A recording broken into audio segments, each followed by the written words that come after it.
নমস্কাৰ। RCM পৰিয়ালৰ মোৰ সমূহ ডিষ্ট্ৰিবিউটৰলৈ হিয়া ভৰা মৰম আৰু শুভকামনা জ্ঞাপন কৰিলোঁ। আজি আমি সকলোৱে একগোট হৈছোঁ বা মই এটা ভিডিঅ' চিৰিজ আৰম্ভ কৰিছোঁ। আপোনালোক সকলোৱে জানে যে ইয়াৰ উদ্দেশ্য এইটোৱেই যে আমি কেনেধৰণে ব্যৱসায়টোৰ জৰিয়তে আমি জীৱনত সফল হ'ব পাৰিম। আৰু সেই ক্ষেত্ৰত এই ব্যৱসায়টো বুজাৰ আগতে আমি এই ব্যৱসায়টোৰ ছিষ্টেমটো কি জানিব লাগিব, এই ব্যৱসায়ৰ মডেলটো কি আমি জানিব লাগিব। আৰু এই ব্যৱসায়টোৰ মডেলটোক কোৱা হয় ডাইৰেক্ট চেলিং নেটৱৰ্ক বিজনেছ। আৰু সেই উদ্দেশ্য লৈ পেলাই যিহেতু মোৰ টীমত বিভিন্ন মানুহে কাম কৰি আছে আৰু প্ৰত্যেকজন মানুহে ব্যৱসায়টো কৰাৰ প্ৰতি আগ্ৰহী, গতিকে প্ৰত্যেকজন ব্যক্তিয়ে যিহেতু ব্যৱসায়টো কৰিব, গতিকে সেই ব্যৱসায়টো কৰাৰ ক্ষেত্ৰত ব্যৱসায়টোৰ ছিষ্টেমটো যদি আমি নাজানো, তেতিয়াহ'লে আমাৰ ব্যৱসায়টো কৰাৰ ক্ষেত্ৰত যথেষ্ট পৰিমাণে অসুবিধাৰ সৃষ্টি হ'ব। আৰু সেই অসুবিধাটো নহ'বৰ কাৰণে বা সেই জ্ঞানখিনি আপোনাৰ হ'বৰ কাৰণে মই মোৰ ভিডিঅ' ট্ৰেইনিঙৰ জৰিয়তে আৰম্ভ কৰিছোঁ। মই ইয়াৰ আগতে দুটা ভিডিঅ' দিছোঁ, যিটো আপোনালোকে নিশ্চয় চাইছে। আৰু সেই ভিডিঅ'কেইটাৰ জৰিয়তে মই ডাইৰেক্ট চেলিং নেটৱৰ্ক বিজনেছটো কি, সেই বিষয়খিনি বুজাবৰ কাৰণে মই যত্ন কৰিছোঁ। আৰু আপোনালোক সকলেও সেই ভিডিঅ'টো নিশ্চয় চাই পেলাই হয়তো ডাইৰেক্ট চেলিং নেটৱৰ্ক বিজনেছটো কি বুজিবৰ কাৰণে আগ্ৰহী হৈছে আৰু RCM বিজনেছটোকো চাগে বুজিবৰ কাৰণে আগ্ৰহী হৈছে। গতিকে আহক আজি আমি RCM বিজনেছটোৰ বিষয়ে আলোচনা কৰিম। আমাৰ বিজনেছটোৰ নাম RCM বিজনেছ। আৰু এই বিজনেছটোৰ যিটো ফুল মিনিং, ইয়াৰ ফুল মিনিংটো হৈছে ৰাইট কনচেপ্ট অফ মাৰ্কেটিং, বজাৰ কৰা এটা শুদ্ধ পদ্ধতি। আৰু এই বজাৰ কৰা শুদ্ধ পদ্ধতিটো যিজন ব্যক্তিয়ে জন্ম দিছিলে সেই ব্যক্তিজনৰ নাম হৈছে ত্ৰিলোকচন্দ চাবৰা। তেখেতৰ ঘৰ ৰাজস্থানৰ ভেলোৰা ডিষ্ট্ৰিক্টত। তেখেতে 1977 চনৰ পৰা কাপোৰৰ ব্যৱসায়ৰ লগত জড়িত হৈ আছিলে আৰু তেওঁ কাপোৰৰ ব্যৱসায় কৰিছিলে। আৰু লাহে লাহে যেতিয়া তেওঁ ব্যৱসায় ডাঙৰ হোৱা আৰম্ভ হ'ল, তেওঁ নিজাববীয়াকৈ ফেশ্বন শ্বুটিং প্ৰাইভেট লিমিটেড নাম দি নিজে কাপোৰ তৈয়াৰ কৰা এটা ইণ্ডাষ্ট্ৰী গঠন কৰিছিলে। আৰু সেই ইণ্ডাষ্ট্ৰিটোক চৰকাৰৰ আণ্ডাৰত ৰেজিষ্টাৰ কৰি লৈছিলে। আৰু 1988-89ত গভৰ্ণমেণ্টৰ আণ্ডাৰত এইটো ৰেজিষ্ট্ৰেশ্যন নাম্বাৰ এনেধৰণে ৰেজিষ্ট্ৰেশ্যন কৰি লৈছিলে আৰু তেওঁ নিজৰ ব্যৱসায় আৰম্ভ কৰিছিলে। আৰু যোনটো বৰ্ষত তেওঁ গভৰ্ণমেণ্টৰ আণ্ডাৰত ৰেজিষ্ট্ৰেশ্যন কৰিছিলে, সেই বৰ্ষটোত 1 কোটি মিটাৰ উন্নত কোৱালিটিৰ কাপোৰ উৎপাদন কৰি ভাৰতবৰ্ষৰ শীৰ্ষ 10টা কোম্পানীৰ ভিতৰত নিজৰ নাম ৰাখিবলৈ সক্ষম হৈছিলে। গতিকে তেওঁ এজন সফল ব্যৱসায়ী আৰু সেই সময়তে তেওঁ এজন সফল বিজনেছমেন হিচাপে ভেলোৱাৰা চহৰত তেওঁ পৰিচিত হৈছিলে। আৰু লাহে লাহে তেওঁ যেতিয়া ব্যৱসায় আৰম্ভ কৰিছিলে বা ব্যৱসায় তেওঁ চলি যেতিয়া আছিলে, সেই সময়খিনিতে 1990ৰ দশকত আমাৰ ভাৰতবৰ্ষলৈ ডাইৰেক্ট চেলিং নেটৱৰ্ক বিজনেছ এই মডেলটো আহিছিলে। এইটো এটা সম্পূৰ্ণ নতুন মডেল। গতিকে বহুত মানুহে এই বিষয়টো ইমান জানিবৰ কাৰণে যত্ন কৰা নাছিলে। কিন্তু যিহেতু তেখেত এজন ব্যৱসায়ী, তেওঁ নতুন বিজনেছ কি বা নতুনত্বৰ তেওঁ সন্ধানত থকা ব্যক্তি, গতিকে সেই বিজনেছ মডেলটো তেওঁ জনাৰ চেষ্টা কৰিছিলে। আৰু তেওঁ যেতিয়া তেওঁ জানিব যত্ন কৰিছিলে, তেতিয়া তেওঁ গম পাইছিলে যে ডাইৰেক্ট চেলিং বিজনেছ এটা ইমান সুন্দৰ বিজনেছ, ইয়াৰ জৰিয়তে আমি ভাৰতবৰ্ষৰ প্ৰত্যেকজন ব্যক্তিক ইনকাম দিবলৈ সক্ষম হওঁ। যেতিয়া তেওঁ সেই বিজনেছটো কনচেপ্টটো বুজিবলৈ যত্ন কৰিছিলে, কোম্পানীটো কাষ্টমাৰ কেনেধৰণে প্ৰডাক্ট আহে বা মিডল মানে যি ধৰণে পইচা ইনকাম কৰি আছে, গ্ৰাহকৰ পইচাৰ দ্বাৰা ইনকাম কৰি আছে, তেওঁ অনুভৱ কৰিলে যদি এই ব্যৱসায়টো যদি আমি সুন্দৰভাৱে মানুহৰ মাজত যদি এক প্ৰচলন কৰিব পাৰোঁ, যে প্ৰত্যেকজন ব্যক্তিৰ যদি জীৱনলৈ এই ব্যৱসায়টো আমি যদি লৈ যাব পাৰোঁ, তেতিয়াহ'লে ভাৰতবৰ্ষৰ 100% মানুহৰ ঘৰত পইচাৰ অভাৱ নহ'ব। প্ৰত্যেকজন ব্যক্তিয়ে যি সপোন লৈ পেলাই জীৱন আৰম্ভ কৰে, প্ৰত্যেকজন ব্যক্তিয়ে নিজৰ সপোন পূৰণ কৰিব পাৰিব বুলি তেওঁৰ দৃঢ় বিশ্বাস হৈছিলে।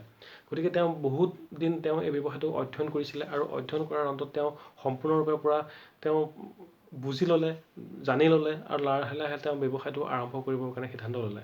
আৰু তেওঁ একেদিনাই সিদ্ধান্ত লৈছিলে আৰু সিদ্ধান্ত লৈ পেলাই তেওঁ আমাৰ কাৰণে সেই RCM বিজনেছৰ জন্ম দিছিলে। আৰু RCM বিজনেছৰ জন্ম দিছিলে 2000 চনৰ আগষ্ট মাহত।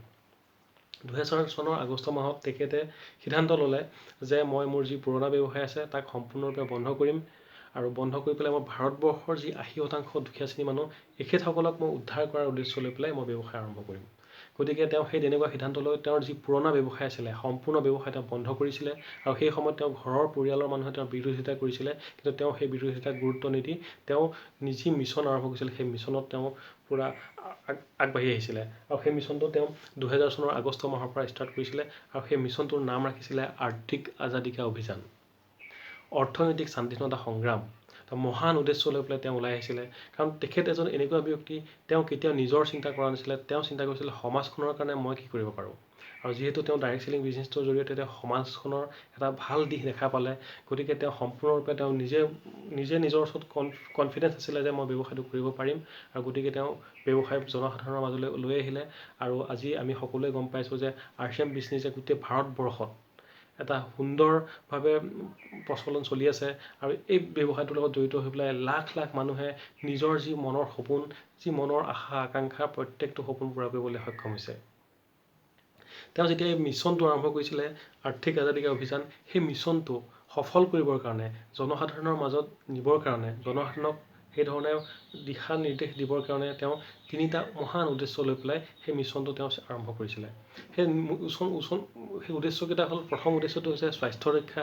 তেওঁ চিন্তা কৰিছিলে যে ভাৰতবৰ্ষত বৰ্তমান সময়ত প্ৰত্যেকখন গৃহস্থীত বেমাৰে আগুৰি ধৰিছে আৰু এই বেমাৰ আজাৰৰ কাৰণে মানুহে নিজৰ কৰ্মক্ষেত্ৰত কাম কৰিব নোৱাৰা হৈছে বা সেই বেমাৰৰ নামত বহুত মানুহৰ পইচা খৰচ হৈছে, যাৰ কাৰণে মানুহ আৰ্থিকভাৱে দুৰ্বল হৈ গৈ আছে। গতিকে তেওঁ প্ৰথম মিছনটো আৰম্ভ কৰিছিলে স্বাস্থ্য ৰক্ষা। তেওঁ অৰ্থনৈতিক স্বাধীনতা সংগ্ৰামটো মিছনটো সফল কৰাৰ কাৰণে তেওঁ প্ৰথম পদক্ষেপ লৈছিলে স্বাস্থ্য ৰক্ষা, আৰু সেই স্বাস্থ্য ৰক্ষাৰ লগত আমি কাম কৰি আছোঁ। তেওঁ দ্বিতীয় পদক্ষেপটো লৈছিলে নতুন ভাৰতবৰ্ষৰ নিৰ্মাণ। কাৰণ নতুন ভাৰতবৰ্ষৰ নিৰ্মাণ এইকাৰণে তেওঁ সিদ্ধান্ত লৈছিলে কাৰণ বৰ্তমান সময়ত আমি দেখা পাওঁ যে গোটেই আমি চাৰিওফালটো দেখা পাওঁ হিংসা, হত্যা, বিভিন্ন ধৰণৰ অপকৰ্মৰ দ্বাৰা সমাজখন বিচলিত হৈ পৰিছে। ইয়াৰ বাহিৰেও প্ৰত্যেকজন মানুহে কেৱল নিজৰ উন্নতিৰ স্বাৰ্থত জীয়াই আছে, কোনেও কাৰো সমাজৰ প্ৰতি চিন্তা নকৰে, আৰু এনেধৰণে যদি থাকোঁ আমাৰ সমাজখন কেতিয়াও ডেভেলপ নহ'ব। গতিকে তেওঁ অনুভৱ কৰিলে যদি মই এই মিছনটো যদি জনসাধাৰণৰ মাজলৈ লৈ যাওঁ, তেতিয়া দ্বিতীয় উদ্দেশ্যটো যি নতুন ভাৰতবৰ্ষ নিৰ্মাণ, সেই ভাৰতবৰ্ষ নিৰ্মাণ কৰাৰ উদ্দেশ্যত স্বাস্থ্য ৰক্ষাৰ দিশত কাম কৰি পেলাই তেওঁক সফল কৰিব পাৰিম বুলি এটা সিদ্ধান্ত লৈছিলে। আৰু লাহে লাহে তেওঁ 3 নম্বৰ যিটো সিদ্ধান্ত, সেই সিদ্ধান্ত হৈছে স্বাৱলম্বন। স্বাৱলম্বিতাৰ ওপৰত তেওঁ কাম কৰিছিলে। স্বাৱলম্বিতা এইটোৱে যে এই বিষয়খিনি যদি আমি জনসাধাৰণৰ মাজলৈ লৈ যাওঁ, তেতিয়াহ'লে তাৰ পৰা এটা ব্যৱসায় আৰম্ভ হ'ব, আৰু সেই ব্যৱসায়টো এনেকুৱা ধৰণৰ ব্যৱসায় হ'ব যি ব্যৱসায়ত এজনে আনজনক সহায় কৰিহে আগুৱাই যাব পাৰিব। আৰু যদি এজনে আনজনক যদি সহায় কৰি আগুৱাই যাব পাৰে, তেতিয়াহ'লে একতা আৰু ভাতৃত্ববোধৰ জৰিয়তে তেওঁৰ যি সপোন, তেওঁ যি 3টা কল্পনা দেখিছিলে, প্ৰত্যেকটো সপোন পূৰা হ'ব বুলি তেওঁৰ দৃঢ় বিশ্বাস হৈছিলে আৰু তেওঁ মিছন আগুৱাই নিছিলে। আৰু মোৰো ভাল লাগে যে তেখেতৰ যি 3টা মিছন, স্বাস্থ্য ৰক্ষা, নতুন ভাৰতবৰ্ষ নিৰ্মাণ আৰু স্বাৱলম্বন, এই 3টা মিছনৰ লগত জড়িত হ'বলৈ পাই মই নিজকে ধন্য মানো যে ইমান এটা ভাল ছিষ্টেম আমাৰ মাজলৈ দিলে। আৰু লগতে মই এই সুযোগতে যিজন ব্যক্তিৰ জৰিয়তে মই এই ব্যৱসায়টো কৰিবৰ কাৰণে সুযোগ পালোঁ, সেই ব্যক্তিজনকো মই এবাৰ ধন্যবাদ জনাব বিচাৰিম, আৰু তেখেতৰ নাম হৈছে মিষ্টাৰ অৰূপ ডেকা। আৰু সেই ব্যক্তিজনে মোক এই ব্যৱসায়টো দি পেলাই মোৰ জীৱনৰ লগত যিখিনি পৰিৱৰ্তন আনিলে, ভগৱানৰ ওচৰত প্ৰাৰ্থনা কৰিম যে তেখেতে যি উদ্দেশ্য লৈ পেলাই কাম কৰিবলৈ ওলাই আছে, তেখেতে যে মোৰ নিচিনা আন 10জন ব্যক্তিকো যাতে এনেকুৱা এটা ছিষ্টেম দি পেলাই সমাজখনক উদ্ধাৰ কৰিব পাৰে, এয়াই মোৰ ভগৱানৰ ওচৰত প্ৰাৰ্থনা। দ্বিতীয়তে মই আৰু এজন ব্যক্তিৰ নাম নল'লে মই এই ব্যৱসায়টো আধাখনীয়া হ'ব, কাৰণ সেই ব্যক্তিজনে মোৰ জীৱনৰ, মই এই ব্যৱসায়টো কৰাৰ ক্ষেত্ৰত প্ৰত্যেকটো খোজত হাতত হাত ধৰি মোক আগুৱাই নিছিলে। কেনেধৰণে কাম কৰিব লাগে সততা আৰু নিষ্ঠাৰে, কেনেধৰণে প্ৰত্যেকজন ব্যক্তিক সমানে পৰিচালনা কৰি মৰম চেনেহৰ মাজেৰে এটা ব্যৱসায় আগুৱাই নিব লাগিব, সম্পূৰ্ণ মোক তেওঁ তদাৰক কৰিছিলে। আৰু তেখেতৰ নাম হৈছে শ্ৰীযুত দীপ ডেকা ছাৰ। আৰু এই দীপ ডেকা ছাৰক মই আপোনালোক সকলোৰে সমৰ্থনত মই তেওঁক প্ৰণাম জনাব বিচাৰিছোঁ, কাৰণ সেই ব্যক্তিজন যদি আমাৰ জীৱনলৈ নাহিলেহেঁতেন বা মোৰ জীৱনলৈ যদি নাহিলেহেঁতেন, সেই ব্যক্তিজনৰ যদি মই লগত যদি কাম কৰাৰ যদি সুযোগ নাপালোহেঁতেন, হয়তো আজি আমি এনেকুৱা এটা সুন্দৰ পৰিৱেশ পাবলৈ সক্ষম নহ'লোহেঁতেন।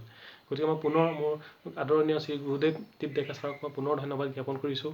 আৰু আপোনালোককো মই অনুৰোধ কৰিছোঁ যে আপোনালোকেও অন্তৰৰ পৰা সেইজন আপলাইনৰ কাৰণে একবাৰ হ'লেও প্ৰণাম জনাওক, যাতে তেখেতে যাতে আমাক ভৱিষ্যতে আগুৱাই যোৱাৰ ক্ষেত্ৰত সহায় কৰিব পাৰে। ঠিক তেনেধৰণে ত্ৰিলোকচন্দ চাবৰাজীয়েও যি মহা মিছন লৈ পেলাই আমাৰ কাৰণে আহিছে, আমাৰ নিচিনা সাধাৰণ শ্ৰেণীৰ মানুহক নিজৰ জীৱনৰ এটা সুন্দৰ পথ দেখুৱাই দিছে, বা লাখ লাখ মানুহক লাখ লাখ মানুহৰ ঘৰলৈ যেনেধৰণে এই মিছনটো আগুৱাই নিছে। গতিকে পৰমাত্মাৰ ওচৰত আমি সকলোৱে ধন্যবাদ জনাব লাগে যে ত্ৰিলোকচন্দ চাবৰাজী যাতে আহি থকা দিনত যাতে আৰু সফলতাৰে আৰু দৃঢ়তাৰে যাতে সমাজখনৰ কাৰণে ভাল কাম কৰিব পাৰে। গতিকে তেখেতৰ কাৰণেও ভগৱানৰ ওচৰত প্ৰাৰ্থনা কৰিছিলোঁ যাতে তেখেতো যাতে সুস্থ হৈ থাকক, আৰোগ্য হৈ থাকক, আৰু যাতে আমাক নেতৃত্ব দি পেলাই যে সমাজখনক যাতে এটা সুস্থ সমাজলৈ পৰিণত কৰিব পাৰে। আহক, এইখিনি হৈছে আমাৰ এই ব্যৱসায়টোৰ মূল পৰিচয়। RCM বিজনেছটো কোম্পানীটোৰ বিষয়ে, মালিকৰ বিষয়ে আজি আপোনালোকৰ লগত চৰ্চা কৰিলোঁ।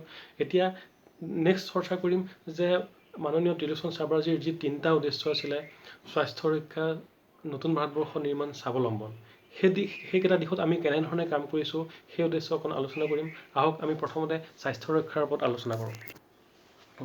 স্বাস্থ্য ৰক্ষা বুলি ক'লে আমি সকলোৱে জানো যে স্বাস্থ্যটো আমাৰ ডিপেণ্ড কৰে আমাৰ খোৱা খাদ্যৰ ওপৰত। গতিকে আমি যি খাদ্য খাই আছোঁ তাৰ দ্বাৰাই আমাৰ স্বাস্থ্য নিৰ্ভৰ হয়। গতিকে আমি আমাৰ মিছনটো যদি সফল হ'বলগীয়া হয় তেতিয়াহ'লে আমি স্বাস্থ্যৰ ওপৰত যদি আমি কাম কৰিবলগীয়া হয় তেতিয়াহ'লে আমি খোৱা খাদ্যৰ ওপৰত কাম কৰিব লাগিব। গতিকে আহকচোন আমি জানো তেখেতে সেই স্বাস্থ্য ৰক্ষাৰ দিশত কেনেধৰণে পদক্ষেপ আগবঢ়াইছিলে। তেওঁৰ প্ৰথম পদক্ষেপ আগবঢ়াইছিলে, সেই পদক্ষেপটোৰ নাম হৈছে হেল্থ গাৰ্ড অইল। আমাৰ প্ৰত্যেকজন ডিষ্ট্ৰিবিউটৰে জানে যে আমাৰ খোৱা খাদ্যত আমি যিটো তেল খাই আছোঁ হেল্থ গাৰ্ড অইল বহুত এটা সুন্দৰ তেল। এই তেলটো চাউলৰ পৰা তৈয়াৰ কৰা তেল, এইটো আমি সকলোৱে ইউজ কৰি আছোঁ। এই তেলটো হৈছে চাউলৰ পৰা তৈয়াৰ কৰা তেল। এই তেলটোত ৰাইচ ব্ৰান অইল বুলি এইকাৰণে কোৱা হয় কাৰণ ধান আৰু চাউলৰ মাজত যিটো ৰঙা আৱৰণ আছে তাক ৰিফাইন কৰি পেলাই এই তেলটো তৈয়াৰ কৰা হৈছে। আগতে মানুহে আমি যদি চাবলৈ যাওঁ আজিৰ পৰা 25 বছৰ আগত মানুহে ঢেঁকীত খুন্দা চাউল খাইছিলে আৰু সেই ঢেঁকীত খুন্দা চাউল ৰঙা চাউল আছিলে আৰু সেই ৰঙা চাউলৰ দ্বাৰা খোৱা আহাৰৰ কাৰণে কি হৈছিলে আমাৰ শৰীৰ সকলো সুস্থ আছিলে, বেমাৰ আজাৰ মানুহৰ আছিলে। কিন্তু সময় পাৰ হৈ যোৱাৰ লগে লগে আমি সেই চাউলটো খোৱা বন্ধ হৈ গ'ল, আমি মিলত বনোৱা চাউল খাবলৈ আৰম্ভ কৰিলোঁ। গতিকে মিলত বনোৱা চাউল খাবলৈ লোৱাৰ পৰা আমাৰ সেই ৰঙা যিটো আছিলে তাক আমি খাবলৈ নোপোৱা হৈ গ'লোঁ। ফলত কি হৈছে মানুহ দিনক দিনে শৰীৰৰ যিটো ক্ষমতা, বেমাৰ আজাৰ দিনক দিনে বাঢ়িবলৈ আৰম্ভ হ'ল। আৰু যেতিয়া বিশ্ব স্বাস্থ্য সংস্থাই ইয়াৰ ওপৰত ৰিচাৰ্চ কৰিছিলে আৰু তেওঁলোকে ৰিচাৰ্চ কৰি গম পালে যে চাউলৰ ওপৰৰ যিটো ৰঙা আৱৰণ, যিটো ৰঙা চামনি তাক ৰাইচ ব্ৰান বুলি কোৱা হয় আৰু সেই ৰাইচ ব্ৰানটো যদি ৰিফাইন কৰা যায় তেতিয়াহ'লে তাৰ পৰা তেল তৈয়াৰ হয়।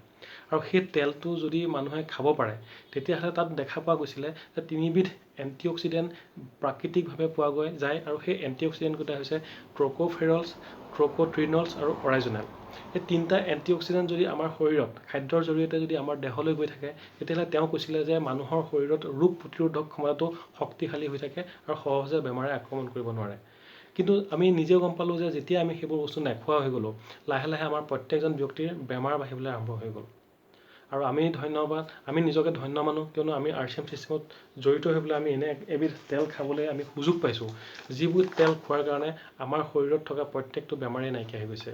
আৰু নিশ্চয় আপোনালোক সকলোৱে গম পায় যে এই তেলটো খোৱাৰ কাৰণে আমাৰ প্ৰথম ফাইদা কি হয়, যাৰ গেষ্ট্ৰিকৰ সমস্যা আছে সেই সমস্যা নাইকিয়া হৈ যায়, যাৰ হাই প্ৰেছাৰৰ সমস্যা আছে সেই সমস্যা নাইকিয়া হৈ যায়, যাৰ নাৰ্ভৰ সমস্যা আছে সেই সমস্যা নাইকিয়া হৈ যায়, যাৰ হাৰ্টৰ প্ৰব্লেম আছে সেই সমস্যা নাইকিয়া হৈ যায়, যাৰ ডায়েবেটিছ আছে ডায়েবেটিছ কণ্ট্ৰলত আহি যায়, বা এনেধৰণে শৰীৰৰ বিভিন্ন ধৰণৰ সমস্যা, পাইলছৰ সমস্যাই হওক, টনচিলৰ সমস্যাই হওক বা এনেধৰণে বিভিন্ন ধৰণৰ সমস্যা, স্কিনৰ সমস্যাই হওক, বিভিন্ন ধৰণৰ সমস্যা এই তেলটোৱে সমাধান কৰে। গতিকে আমি প্ৰত্যেকজন গৃহস্থীয়ে আমি যদি জানিবলৈ যদি বিচাৰোঁ, প্ৰত্যেকজন গৃহস্থীয়ে নিজৰ ঘৰখন সদায় সুস্থ হৈ থকাটো বিচাৰে। আৰু আমাৰ প্ৰত্যেকখন গৃহস্থীতে যিহেতু আমি খাদ্য খাবলগীয়া হয় আৰু সেই খাদ্যত বিনা তেলৰ দ্বাৰা আমাৰ খাদ্য নহয়, গতিকে আমি যি তেল বজাৰৰ পৰা আমি কিনি খাই আছোঁ এই তেলবিলাক সম্পূৰ্ণ ধৰণৰ বিষাক্ত কেমিকেল দি তৈয়াৰ কৰা তেল। এই তেলবোৰ খাই থকাৰ কাৰণে মানুহৰ দিনক দিনে বেমাৰ আজাৰ বাঢ়ি গৈ আছে। গতিকে সেই তেলৰ পৰিৱৰ্তে যদি আমি এই ৰাইচ ব্ৰান অইল যদি আমি খাদ্য হিচাপে ইউজ কৰোঁ তেতিয়াহ'লে আহি থকা দিনত আমাৰ যিবোৰ বেমাৰ হ'বলৈ গৈ আছে বা বৰ্তমান সময়ত আমাৰ শৰীৰত যিবোৰ বেমাৰ আছে সেই প্ৰত্যেকটো বেমাৰ আমি নিৰ্মূল কৰিব পাৰিম। আৰু এই তেলটোৰ এটা ভাল গুণ আছে কিয়নো কাৰণ এই তেলটো যেতিয়া ৰিফাইন কৰি বনোৱা হয় এই তেলটো ফিজিকেল ৰিফাইনিং প্ৰচেছত তৈয়াৰ কৰা হয়।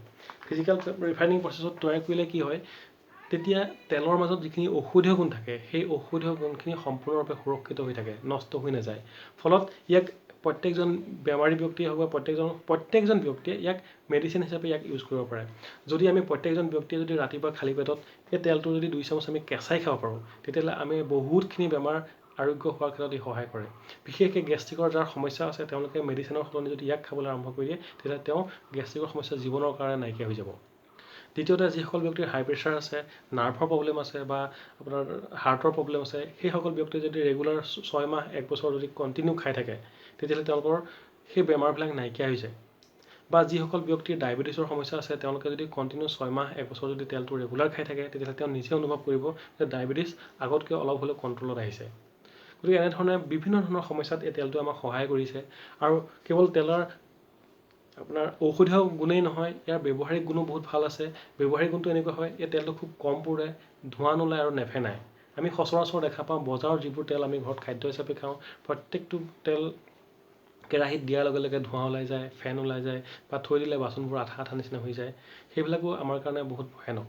গতিকে এই তেলটো যদি আপুনি ঘৰত ব্যৱহাৰ কৰে তেতিয়া আপুনি নিজেই গম পাব যে এই তেলটো কোনো ধৰণৰ ধোঁৱা নোলায়, ফেন নোলায় বা ইয়াৰ পৰা কোনো গোন্ধ নোলায় বা তেলটো আঠা আঠা হৈ নাথাকে। গতিকে কম খৰচ হয়। আৰু যিখন গৃহস্থীত তেল যদি মাহটোত 5 লিটাৰৰ প্ৰয়োজন হয় তেতিয়াহ'লে আমি গেৰাণ্টি দি ক'ব পাৰোঁ যে এই তেলটো মিনিমাম 3 লিটাৰ তেল। যদি আপুনি ভালদৰে যদি ইউজ কৰে বেছিহে হৈ যাব।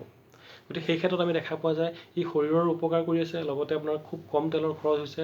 যদি কম তেলৰ খৰচ হৈ আছে তেতিয়াহ'লে আপোনাৰ পইচাও ৰেহাই হৈছে। যদি ই বেমাৰ ভাল কৰিছে তেতিয়াহ'লে আপোনাৰ পইচা ৰেহাই হৈছে। গতিকে প্ৰত্যেকটো ক্ষেত্ৰতে ই আপোনাক সহায় কৰিছে। গতিকে মই বা আমাৰ RCM পৰিয়ালৰ প্ৰত্যেকজন ডিষ্ট্ৰিবিউটৰৰ ফালৰ পৰা অনুৰোধ জনাওঁ যে প্ৰত্যেকেই এই তেলটো নিজৰ ঘৰত নিজৰ ৰান্ধনীশালত ব্যৱহাৰ কৰিবৰ কাৰণে যত্ন কৰক। আমি হেলগাৰ বিষয়ে এইখিনি চমু তথ্য, কাৰণ এই বিষয়ে বহলভাৱে আৰু বহুত আছে, যদি তাক ক'বলৈ যাওঁ সময় আমাৰ বহুতখিনি ক্ষতি হ'ব। নেক্সট আছিল FMCG। আমাৰ RCM চিষ্টেমে good morning to good night দৈনন্দিন জীৱনত আমি যিমানখিনি প্ৰডাক্ট ইউজ কৰোঁ প্ৰত্যেকটো প্ৰডাক্টৰ শৃংখলা আমাৰ মাজলৈ লৈ আহিছে। Good morning to good night বুলি কোৱাৰ লগে লগে আমি ৰাতিপুৱা শুৱাৰ পৰা উঠি আমি টুথপেষ্ট ইউজ কৰোঁ। এতিয়া চাওক, আমি বজাৰৰ পৰা যিবোৰ টুথপেষ্ট ইউজ কৰি আছোঁ সেই টুথপেষ্টত কেমিকেল থাকে, ফ্ল'ৰাইড নামৰ এবিধ কেমিকেল মিক্স কৰা থাকে, যাৰ কাৰণে কেঞ্চাৰ হোৱাৰ চান্স 90% থাকে। আৰু আমি বৰ্তমান সময়ত দেখা পাই আছোঁ যে বহুত সংখ্যক মানুহৰ দাঁতৰ কিছুমান বিভিন্ন ধৰণৰ সমস্যা আছে। দাঁতৰ পৰা তেজ ওলোৱা, দাঁতৰ মুখ গোন্ধোৱা বা ঠাণ্ডা পানী খাব নোৱাৰে, দাঁতৰ সিৰসিৰণি হয়, গুৰি বিষাই থকা, এনেকুৱা ধৰণৰ বিভিন্ন ধৰণৰ সমস্যা আছে। আৰু সেই সমস্যাবিলাকৰ কাৰণে আমি ডক্টৰৰ ওচৰত যাবলগীয়া হয় বা দামী আমি টুথপেষ্ট ইউজ কৰিবলগীয়া হয়। তাৰপিছতো আমি আৰোগ্য লাভ নকৰোঁ। আৰু পোনপ্ৰথমবাৰৰ কাৰণে RCM চিষ্টেমে দুবিধ টুথপেষ্ট লঞ্চ কৰিছে। এইটো হৈছে মৰ্ণিং টুথপেষ্ট, এইটো হৈছে ইভিনিং টুথপেষ্ট। এই দুইটা টুথপেষ্ট যদি আমি সদায় ৰাতিপুৱা শুৱাৰ পৰা উঠি পেলাই যদি এইটো টুথপেষ্ট যদি আমি ইউজ কৰোঁ আৰু ৰাতি আহাৰ খোৱাৰ পিছত যদি আমাৰ যিটো ৰেড টুথপেষ্ট আছে ইয়াক যদি আমি ইউজ কৰোঁ, তেতিয়াহ'লে আমি গম পাম যে আমাৰ দাঁতৰ ভিতৰত যিখিনি সমস্যা আছে সম্পূৰ্ণ সমস্যা নাইকিয়া হৈ যাব। আমি এটা কথা নাজানো বা প্ৰত্যেকজন ভাৰতীয় ব্যক্তিয়ে জনা দৰকাৰ যে এটা অনুসন্ধানত কোৱা হৈছিলে যে ভাৰতবৰ্ষৰ 98% মানুহে যেতিয়া ৰাতি আহাৰ খাই শুৱে ব্ৰাছ নকৰাকৈ শুৱে। আৰু ইয়াৰ ফলত কি হৈছে, আমি দিনটোত আমি যিমানবোৰ খাদ্য খাইছোঁ প্ৰত্যেকটো খাদ্য কেমিকেল জাতীয় খাদ্য খাই আছোঁ। আৰু সেই কেমিকেল জাতীয় খাদ্য খাই থকাৰ কাৰণে কি হৈছে, সেই বস্তুবোৰ ৰাতি যেতিয়া আমি ব্ৰাছ নকৰোঁ দাঁতত লাগি ধৰিছে, আৰু সেই দাঁতত লাগি থকা সেই কেমিকেলবোৰে আমাৰ দাঁতৰ ক্ষতি কৰিছে, লগতে পেটলৈ গৈ পেলাই শৰীৰৰ বিভিন্ন অংগত আমাৰ ক্ষতি কৰিছে। গতিকে আমি সেই বেমাৰৰ যদি সেই ক্ষতিৰ পৰা যদি আমি বাচিবলগীয়া হয় তেতিয়াহ'লে এই টুথপেষ্টকেইটা আমি সদায় ঘৰত ব্যৱহাৰ কৰাটো নিত্য প্ৰয়োজনীয়। গতিকে আমাৰ চিষ্টেমে এনেকুৱা কিছুমান প্ৰডাক্ট লৈ পেলাই আমাৰ মাজলৈ আহিছে যাতে এই প্ৰডাক্টবিলাক যদি আমি ইউজ কৰিব পাৰোঁ, স্বাস্থ্য ৰক্ষা যিটো আমি মিছন তাক আমি সফল কৰিব পাৰিম। ইয়াৰ পিছৰ যিটো প্ৰডাক্ট বহুত দৰকাৰী প্ৰডাক্ট, আৰু প্ৰত্যেকখন গৃহস্থীত এই প্ৰডাক্টটো সদায় ব্যৱহাৰ হয়। কাৰণ ৰাতিপুৱা আমি প্ৰথম যিটো আহাৰ খাওঁ সেইটো চাহ খাওঁ, আৰু আমি বজাৰৰ পৰা যিবোৰ চাহপাত আনি পেলাই আমি চাহ খাই আছোঁ সেই চাহপাতবিলাক আমি সকলোৱে জানো যে কেমিকেল দি তৈয়াৰ কৰা হৈছে। আৰু কেমিকেল দি তৈয়াৰ কৰা চাহপাত খোৱাৰ কাৰণে মানুহৰ ঘৰে ঘৰে গেষ্ট্ৰিকৰ সমস্যা বাঢ়িছে বা বিভিন্ন ধৰণৰ সমস্যা বাঢ়িছে। গতিকে আমাৰ লগত যিটো GOT আছে এই চাহপাতটো সম্পূৰ্ণ জৈৱিক পদ্ধতিৰে তৈয়াৰ কৰা, জৈৱিক বাগানৰ পৰা তৈয়াৰ কৰা হৈছে। ইয়াত কোনো ধৰণৰ 1% ইয়াত কেমিকেল নাই। গতিকে এই চাহপাতটো যদি আমি খাব পাৰোঁ তেতিয়াহ'লে ইয়াৰ কিছুমান ঔষধীয় গুণ আছে। চাহপাতত এণ্টিঅক্সিডেণ্ট বহুত পৰিমাণে থাকে, প্ৰচুৰ পৰিমাণে থাকে, যাৰ কাৰণে বেমাৰ আজাৰৰ ৰোগ প্ৰতিৰোধক ক্ষমতা বঢ়াই ৰখাৰ ক্ষেত্ৰত চাহপাতেও সহায় কৰে। যাৰ কাৰণে মানুহে গ্ৰীণ টি খায়। গ্ৰীণ টিৰ যিখিনি ঔষধীয় গুণ আছে সম্পূৰ্ণৰূপে আমাৰ এই চাহপাতত সেইখিনি ঔষধীয় গুণ আছে। আৰু যিসকল ব্যক্তিয়ে চাহ খাব নোৱাৰে গেছৰ সমস্যাৰ কাৰণে, গেষ্ট্ৰিকৰ সমস্যাৰ কাৰণে, তেওঁলোকক আমি ক'ব পাৰিম যে এই আমাৰ চাহপাতটো দি যদি তেওঁ ৰেগুলাৰ দিনটোত যদি 10 কাপো চাহ খাই দিয়ে তেওঁ কেতিয়াও গেছৰ সমস্যাত নুভুগে। গতিকে আমাৰ লগত চাহপাত আছে যিটো আমাৰ নিত্য প্ৰয়োজনীয়। ইয়াৰ বাহিৰে আমাৰ ৰাতিপুৱা ব্ৰেকফাষ্টৰ লগত আমাৰ আটা আছে, খাবৰ কাৰণে জাম আছে, লগত ফ্ৰুইট জাম আছে, আপুনি ইয়াক ইউজ কৰিব পাৰে। এনেধৰণে আমাৰ যিখিনি সামগ্ৰীৰ প্ৰয়োজন হয় প্ৰত্যেকটো সামগ্ৰী আমাৰ ইয়াত লগত আছে। ইয়াৰ পিছতে আৰু এবিধ প্ৰডাক্ট আছে যিটো আমাৰ প্ৰত্যেকখন গৃহস্থীত নিতান্ত প্ৰয়োজনীয় প্ৰডাক্ট, আৰু ইয়াৰ বিষয়ে কোৱাটো মই দৰকাৰ বুলি ভাবোঁ। কাৰণ সেই প্ৰডাক্টটো হৈছে নিমখ। প্ৰত্যেকখন গৃহস্থীত আমি নিমখ খাওঁ, আৰু আজি বৰ্তমান সময়ত আমি গম পাইছোঁ বা বিভিন্ন বাতৰি কাকততো ইয়াৰ বিষয়ে ওলাই থাকে যে পটাছিয়াম চিয়ানাইড নামৰ এবিধ কেমিকেল আমাৰ নিমখত মিক্স কৰা হৈছে, যাৰ কাৰণে মানুহৰ কেঞ্চাৰ, হাৰ্ট উইক, ডায়েবেটিছ এই বেমাৰবিলাক বাঢ়িবলৈ আৰম্ভ কৰিছে। বিভিন্ন পেপাৰত এইবোৰ আমি গম পাওঁ। আৰু গতিকে বিশেষজ্ঞসকলে কয় বা ডক্টৰসকলেও কয় যে যিসকল ব্যক্তিৰ হাই প্ৰেছাৰ আছে বা যিসকল ব্যক্তিৰ ডায়েবেটিছ বা এনেধৰণৰ বেমাৰত ভুগি আছে সেইসকল ব্যক্তিক নিমখ খাবলৈ মানা কৰে। যে আমি গৌৰৱ কৰিব পাৰোঁ যে আমাৰ লগত যিটো নিমখ আছে পিয়'ৰ আৰু শুদ্ধ নিমখ, এই নিমখটো 100% ইয়াতে 30 ppm আয়ডিন আছে, যিটো আমাৰ এজন ব্যক্তিৰ কাৰণে বহুত উপকাৰী। আৰু এই নিমখটো যদি আমি খুৱাব পাৰোঁ এজন ব্যক্তিক, যিজন ব্যক্তিৰ যদি হাই প্ৰেছাৰ আছে বা ইউৰিক এচিডৰ যদি সমস্যা আছে, এই নিমখটো যদি তেওঁ খাদ্য হিচাপে ঘৰত খাব পাৰে তেতিয়াহ'লে সেই সমস্যাকেইটা নাইকিয়া হৈ যোৱাত সহায় হ'ব। গতিকে আমি গৌৰৱ অনুভৱ কৰিব পাৰোঁ যে আমি এনেকুৱা এবিধ নিমখ খাই আছোঁ যি নিমখবিধে আমাৰ শৰীৰটোক সুস্থ কৰি ৰাখিছে। গতিকে মই ভাবোঁ আপুনিও সিদ্ধান্ত লোৱা উচিত যে কোনটো নিমখ খোৱা দৰকাৰ। আৰু বিশ্বাস কৰক এই নিমখটোৰ যিখিনি ঔষধীয় গুণাগুণ আছে, এই নিমখটো যদি আপুনি বজাৰত কিনিবলৈ যায় ইয়াৰ যিখিনি গুণাগুণ থকা নিমখ বজাৰত 90 টকা 100 টকা এনেকুৱা দৰত বিক্ৰী হৈ আছে। বা আমি যদি কম দামী অলপ কমলৈ যদি আহোঁ তেতিয়াহ'লে টাটাৰ যিটো নিমখ 30 টকা 32 টকা এনেধৰণৰ কিলো বিক্ৰী হৈ আছে, কিন্তু আমাৰ RCM চিষ্টেমত এই নিমখটো মাত্ৰ 16 টকাত দি আছে। গতিকে এনেধৰণৰ প্ৰডাক্ট আমাৰ লগত আছে, যাক কোৱা হয় ফাষ্ট মুভিং কনজিউমাৰ গুড, মানে নিত্য প্ৰয়োজনীয় প্ৰত্যেকটো সামগ্ৰী আমাৰ লগতে আছে। আৰু এবিধ সামগ্ৰী আছে যাৰ বিষয়ে কোৱাটো দৰকাৰ, হালধি। প্ৰত্যেকখন গৃহস্থিত আমি হালধি ব্যৱহাৰ কৰোঁ, কিন্তু বৰ্তমান সময়ত আমি বজাৰৰ পৰা যিবোৰ হালধি আমি কিনি ইউজ কৰি আছোঁ, প্ৰত্যেক হালধিত কিছুমান কেমিকেল মিক্স কৰা থাকে, কিছুমান ৰং মিক্স কৰা থাকে, যাৰ কাৰণে কি হয় সেইবোৰ আমি খোৱাৰ কাৰণে আমাৰ বেমাৰ আজাৰ হয়। আমাৰ লগত যিটো হালধি আছে এইটো সম্পূৰ্ণ পিয়'ৰ হালধি, শুদ্ধ হালধি, সম্পূৰ্ণ জৈৱিক পদ্ধতিৰে খেতি কৰি পেলাই তৈয়াৰ কৰা হৈছে এই হালধিবিধ। এই হালধিবিধ যদি আমি খাব পাৰোঁ, আমি সকলোৱে জানো হালধিৰ বহুত ঔষধীয় গুণ আছে, আৰু এই হালধিটো যদি আমি খাদ্য হিচাপে ইউজ কৰিব পাৰোঁ তেতিয়াহ'লে হালধিৰ যি ঔষধীয় গুণ সেই ঔষধীয় গুণখিনি আমি পাবলৈ সক্ষম হ'ম। লগতে যদি কাৰোবাৰ মানুহৰ কাহ বা কফ হৈ আছে, এই হালধিটোৰ 1 চামুচ কুহুমীয়া পানী যদি ঘুলি পেলাই খাই দিব পাৰে, সেই বেমাৰ নাইকিয়া হৈ যাব, মেডিচিন খোৱাৰ কোনো দৰকাৰ নাই। আৰু ইয়াৰ ব্যৱহাৰিক গুণটো ভাল। যদি আপুনি বাহিৰৰ যদি হালধি 2 চামুচ দিবলগীয়া হয়, আমাৰ RCMৰ 1 চামুচ হালধি দিয়ক, আপোনাৰ একে কাম কৰিব। গতিকে সেইফালৰ পৰাও আপোনাৰ আয় হ'ব, লগতে খৰচ আপোনাৰ কমি যাব। ঠিক তেনেধৰণে চাহপাতৰ ক্ষেত্ৰতো হয়, বাহিৰৰ চাহপাত যদি আপুনি 2 মুঠি দিবলগীয়া হৈছে, RCMৰ আপুনি 1 মুঠি দিয়ক, ছেম কাম কৰিব। গতিকে এনেধৰণে আপোনাক সহায় কৰিছে। ইয়াৰ বাহিৰেও বহুতখিনি প্ৰয়োজনীয় বস্তু আছে, ফেচ ৱাছ আছে, বা ঘেঁহৰা ফাটিলে লগোৱা মুখত ক্ৰীম আছে, মুখত ঘঁহা ক্ৰীম আছে, চুলিত ঘঁহা তেল আছে, বা আপোনাৰ গা ধুবৰ কাৰণে চাবোন আছে। এতিয়া চাওক, আমি প্ৰত্যেকজন ব্যক্তিৰ ঘৰত গা ধুবৰ কাৰণে আমি চাবোন ব্যৱহাৰ কৰোঁ। আমি এটা কথা নাজানো, চাবোনত জন্তুৰ চৰ্বি দিয়া থাকে, যাৰ কাৰণে আমি যেতিয়া গা ধোৱা চাবোন ব্যৱহাৰ কৰোঁ 3-4 দিনমান গা ধোৱাৰ পিছত চাবোনবোৰ কিবা বিজলোৱা নিচিনা হৈ যায়, আৰু সেই বিজলুৱা হৈছে জন্তুৰ চৰ্বি। কিন্তু প্ৰথমবাৰৰ কাৰণে RCM চিষ্টেমত 100% ভেজিটেৰিয়ান চাবোন আমাৰ কাৰণে আহিছে, আৰু এই চাবোনবোৰ যদি আমি ব্যৱহাৰ কৰোঁ তেতিয়াহ'লে জন্তুৰ চৰ্বিৰ পৰা যিবিলাক আমাৰ বেমাৰ হৈ আছিলে সেই বেমাৰবিলাক নাইকিয়া হ'ব, ছালখন সুৰক্ষিত হৈ থাকিব। আৰু আমাৰ চিষ্টেমত যিমানবোৰ আপুনি চাবোন পাব, এইটো 10 টকীয়া চাবোন, এইটো সম্পূৰ্ণ 100% ভেজিটেৰিয়ান চাবোন।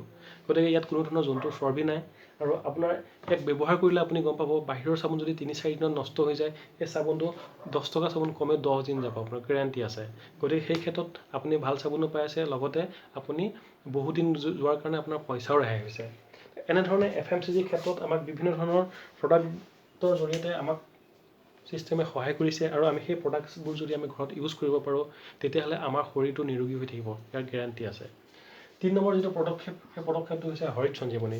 হৰিত সঞ্জীৱনীৰ ওপৰত আমাৰ এইকাৰণে কাম কৰা হৈছে, কাৰণ বৰ্তমান সময়ত আমি যি খাদ্য খাই আছোঁ, সেই খাদ্যত ৰাসায়নিক, আমি যিবোৰ পাচলি হওক বা খেতিৰ পৰা উৎপাদিত যিমানবোৰ আমি খাদ্য খাইছোঁ, প্ৰত্যেকটো খাদ্যত ৰাসায়নিক সাৰ মিক্স কৰাৰ কাৰণে কি হৈছে, আমাৰ খাদ্য নষ্ট হৈছে, আমাৰ পেষ্টিচাইড খাদ্য আমি খাবলৈ পাইছোঁ, যিবোৰ খাদ্য খোৱাৰ কাৰণে আমাৰ বেমাৰ আজাৰ বাঢ়িছে। গতিকে কৃষক বন্ধুসকলক সহায় কৰিবৰ কাৰণে RCM চিষ্টেমত এবিধ অৰ্গেনিক সাৰ আহিছে, জৈৱিক সাৰ আহিছে, যাৰ নাম ৰাখিছে হৰিত সঞ্জীৱনী।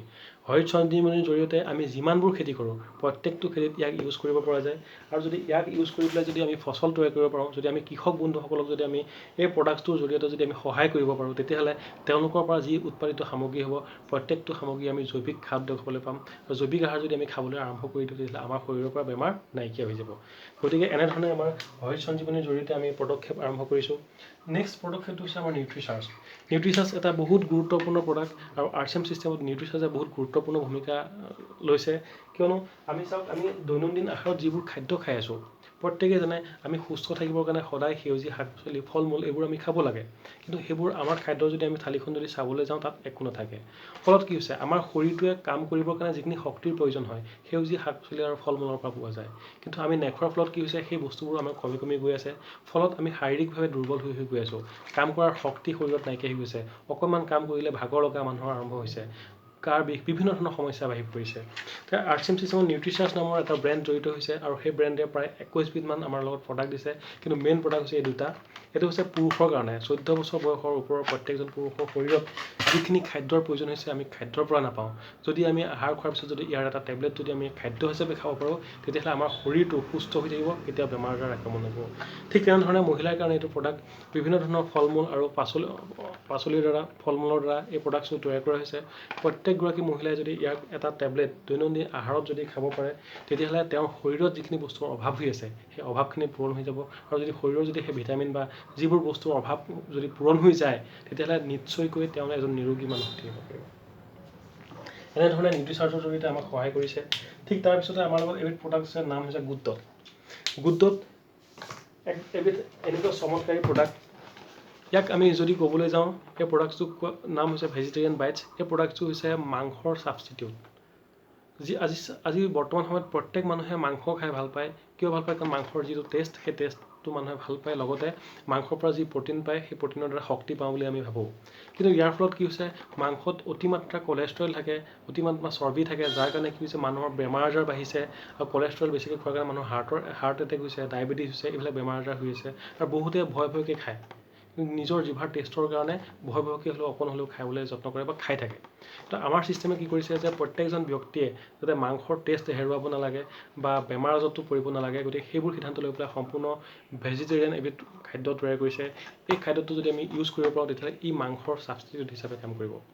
মাংসতকৈও বহুত উপকাৰী, ইয়াত হাই প্ৰ'টিন আছে, লগতে ই জিৰ' কলেষ্ট্ৰল, গতিকে হাই প্ৰেছাৰ বা হাৰ্টৰ প্ৰব্লেম থকা মানুহৰ কাৰণে এইটো বহুত উত্তম খাদ্য। এনেধৰণে আমি জনসাধাৰণক সহায় কৰিবৰ কাৰণে যত্ন কৰিছোঁ। ঠিক তেনেধৰণে কিচুল হৈছে এবিধ মহিলাসকলৰ কাৰণে যি প্ৰসাধন সামগ্ৰী বুলি ক'ব পাৰি।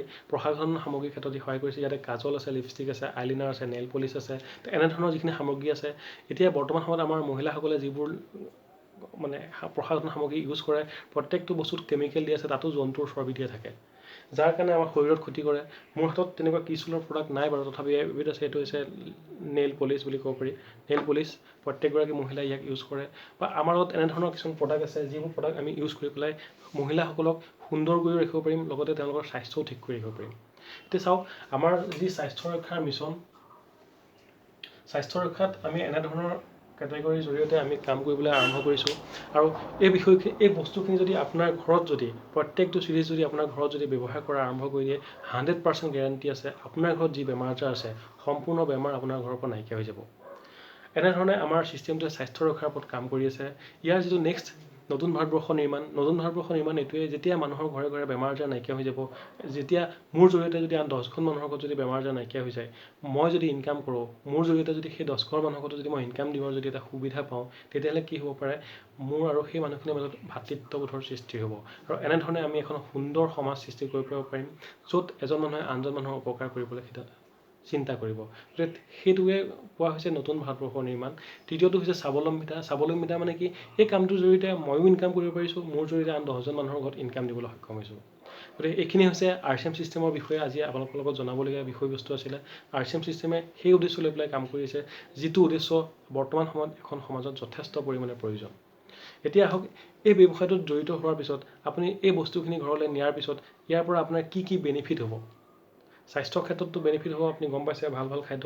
তাৰ বাদেও আৰু কি বেনিফিট হ'ব পাৰে, বা আপুনি সমাজখনক কি বেনিফিট দিব পাৰে, সেই বিষয়ে অকণ আলোচনা কৰিম। আহক, এতিয়া আমি এই ব্যৱসায়টোৰ লগত জড়িত হ'লে বা ইয়াৰ যদি আপুনি এজন কাষ্টমাৰ হ'ব পাৰে, তেতিয়াহ'লে আপোনাৰ ইয়াত কি বেনিফিট হ'ব পাৰে, সেই বিষয়ে আজি আলোচনা কৰিম। আমি সকলোৱে জানো যে এজ এ কাষ্টমাৰ হিচাপে আমি সকলোৱে পইচা উপাৰ্জন কৰোঁ। আৰু সেই উপাৰ্জনৰ পইচা আমি বজাৰত খৰচ কৰোঁ। আৰু বজাৰ ক'ত খৰচ কৰোঁ, আমাৰ নিত্য প্ৰয়োজনীয় যিখিনি সামগ্ৰী আমি তাত পইচা খৰচ কৰোঁ। আৰু ইয়াৰ বিনিময়তে আমাৰ কি হয় যে, আমি যেতিয়া বস্তু কিনিবলগীয়া হয়, আমাৰ প্ৰত্যেকটো বস্তু বনায় কোম্পেনীয়ে, আৰু কোম্পেনীৰ পৰা সেই বস্তুখিনি আমাৰ ঘৰলৈ ডাইৰেক্ট নাহে। কেনেধৰণে আহে, এডভাৰটাইজমেণ্টৰ জৰিয়তে মানুহে ইয়াৰ বিষয়ে গম পায়, তাৰপিছতে বিভিন্ন ধৰণৰ মিডিয়াৰ জৰিয়তে আমাৰ ঘৰলৈ এই সামগ্ৰীখিনি আহে। ইয়াৰ ফলত কি হৈ যায়, আমি আগতে ইয়াৰ বিষয়ে আলোচনা কৰিছিলোঁ, যিটো বস্তুৰ দাম 30 টকা হয়, সেই বস্তুটো এডভাৰটাইজমেণ্টত যোৱাৰ লগে লগে তাৰ দাম 20 টকা বাঢ়ি গ'ল। আৰু আমাৰ ঘৰলৈকে কঢ়িয়াই অনাৰ বিনিময়ত মাজৰ যিখিনি মানুহ আছে, তেওঁলোকৰ ঘৰলৈ 50 টকা প্ৰফিট হিচাপে গ'ল। আৰু এনেধৰণে যদি আমি চাবলৈ যাওঁ, আমি এটা সামগ্ৰী কমেও 100 টকা দৰত আমি কিনিবলগীয়া হয়। এইটো এটা সৰু উদাহৰণ। এনেধৰণে আমি বজাৰ কৰি আছোঁ, আৰু সেই বজাৰ কৰাৰ বিনিময়ত কি হৈছে, যিটো বস্তুৰ দাম 30 টকা, আমি 100 টকা পে'মেণ্ট কৰি পেলাই আমি সেই বস্তুটো কিনিবলগীয়া হৈছে। ইয়াৰ বিনিময়ত আমাৰ কি ক্ষতি হৈছে, প্ৰথম হৈছে আমাৰ হেল্থ লছ। কিয় হেল্থ হৈছে, আমি বজাৰৰ পৰা আজিৰ তাৰিখত আমি যিমানবোৰ খাদ্য সামগ্ৰী ক্ৰয় কৰি আছোঁ, প্ৰত্যেকটো সামগ্ৰী ভেজাল। আৰু সেই ভেজালযুক্ত খাদ্য আমি খোৱাৰ কাৰণে কি হৈছে, আমাৰ স্বাস্থ্য লছ হৈ আছে, নষ্ট হৈ গৈ আছে। দ্বিতীয়তে, আমাৰ যিহেতু বেছি দামত আমি বস্তু কিনিছোঁ, উচিত মূল্যতকৈ বেছি দামত বস্তু কিনাৰ কাৰণে আমাৰ পইচা লছ হৈ আছে। গতিকে আজিলৈকে আমি ইয়াত কোনো ধৰণৰ লাভ দেখা পোৱা নাই। আৰু ড্ৰাই চেলিং বিজনেছটোৱে কি কৈছে, যে মাজৰ যিখিনি মানুহ, এই মানুহখিনিক সম্পূৰ্ণৰূপে বন্ধ কৰিছে। কৰি পেলাই ইয়াতে যিহেতু আমাৰ কোম্পানী আছে ফেশ্বন শ্বুটিং প্ৰাইভেট লিমিটেড, ইয়াতে কি হৈছে, যে ইয়াতে বস্তু তেওঁলোকে তৈয়াৰ কৰিছে আৰু ডাইৰেক্ট আমাৰ ঘৰলৈ দিয়াৰ সিদ্ধান্ত লৈছে। আৰু এনেধৰণে যদি কৰিব পাৰে, তেতিয়াহ'লে ইয়াতে কোম্পানীৰ নিজা দোকান থাকে, দোকানৰ জৰিয়তে আপুনি যদি বস্তু ইয়াত কিনা চিন্তা কৰিব পাৰে, তেতিয়াহ'লে আপুনি এই মাজৰ মানুহখিনিৰ পৰা মুক্ত হৈ পেলাই আপুনি এখন চিধা ডাইৰেক্ট এখন আপুনি দোকান পাইছে। আৰু এই দোকানখনলৈ অহাৰ লগে লগে আপোনাৰ বেনিফিট কি হ'ব? এতিয়া চাওক, আমি সকলো মানুহে বজাৰ কৰিব লাগিব, আৰু বজাৰ কৰাৰ বিনিময়ত আজিলৈকে আমাৰ কোনো ধৰণৰ বেনিফিট হোৱা নাছিলে। কিন্তু এই দোকানখন যদি আমি বজাৰ কৰোঁ, ইয়াত আমাৰ বেনিফিট কি হ'ব পাৰে সেই বিষয়খন আলোচনা কৰা হওক। এতিয়া চাওক, আমি যদি এই দোকানখনৰ পৰা যদি আমি বজাৰ কৰাৰ সিদ্ধান্ত লওঁ, তেতিয়াহ'লে আমি ইয়াত কি বেনিফিটত আছোঁ। ইয়াতে চাওক, আমাৰ প্ৰথম বেনিফিট হৈছে উচিত মূল্যত 100% শুদ্ধ সামগ্ৰী আমি পাই আছোঁ। ইয়াৰ পৰা আমি উচিত মূল্যত কেতিয়াও শুদ্ধ সামগ্ৰী পোৱা নাছিলোঁ, কাৰণ এই গোটেই বজাৰখন কেৱল ভেজাল। আৰু ইয়াত যদি আপুনি বজাৰ কৰাৰ সিদ্ধান্ত লয়, তেতিয়াহ'লে আপুনি উচিত মূল্যত শুদ্ধ সামগ্ৰী পাব। আৰু যদি আপুনি শুদ্ধ সামগ্ৰী যদি আপুনি ঘৰত ব্যৱহাৰ কৰাৰ সিদ্ধান্ত লয় বা ব্যৱহাৰ কৰিবলৈ যদি আৰম্ভ কৰে, তেতিয়াহ'লে আপোনাৰ স্বাস্থ্যও 100% সুৰক্ষিত থাকিব। এইটো প্ৰথম আপোনাৰ লাভ। দ্বিতীয় লাভটো হৈছে ইয়াৰ যিখিনি প্ৰডাক্টৰ কোৱালিটি, সেই কোৱালিটি যদি আপুনি বজাৰৰ লগত যদি তুলনা কৰিবলৈ যায়, তেতিয়াহ'লে বজাৰতকৈ প্ৰায় আধা দামত কমত পাব। কোৱালিটি অনুসৰি বজাৰতকৈ দাম আপুনি কমত পাব। এইটো আমাৰ দ্বিতীয় লাভ। তৃতীয় লাভটো হ'ব, যিহেতু আমাৰ ইয়াতে কোনো ধৰণৰ বিজ্ঞাপন নহয়, গতিকে বিজ্ঞাপনৰ নামত যিটো খৰচ হৈ আছিলে, সেই টকাটো আমাৰ কোৱালিটি ইম্প্ৰুভৰ ওপৰত গুৰুত্ব দিছে। লগতে গ্ৰাহকজনক মিনিমাম 10% টকা স্পট ডিছকাউণ্ট হিচাপে দিছে। কেৱল 10% নহয়, আপ টু 20% টকালৈকে স্পট ডিছকাউণ্ট আছে। এইটো হৈছে আপোনাৰ 3 নম্বৰ বেনিফিট। চতুৰ্থ বেনিফিটটো হ'ব কি, ইয়াৰ পৰা আপুনি যিটো প্ৰডাক্ট কিনিব, লাগিলে 1 টকা দামৰ এটা চেম্পুৱে হওক বা আপুনি 1000 টকা যি বস্তুৱে নিকিনক, আপুনি ইয়াৰ পৰা প্ৰত্যেকটো বস্তু কিনাৰ বিনিময়ত ইয়াৰ পৰা আপুনি কম্পিউটাৰ বিল পাব। আৰু কম্পিউটাৰ বিল পোৱাৰ অৰ্থটো এইটোৱে যে আপুনি 100% টেক্স পেড কৰি পেলাই বস্তু কিনিছে। এতিয়া চাওক, আমি এই বজাৰখনত কিমান হাজাৰ হাজাৰ কোটি টকাৰ বজাৰ, এই বজাৰখনত যদি আমি চাবলৈ যাওঁ, যেনেধৰণে বস্তু চেল হৈ থাকে দিনটোত, প্ৰত্যেকটো বস্তুৰ বিনিময়ত চৰকাৰে টেক্স পায়নে? সকলোৱে জানে, কিন্তু চৰকাৰে সম্পূৰ্ণৰূপে টেক্স নাপায়।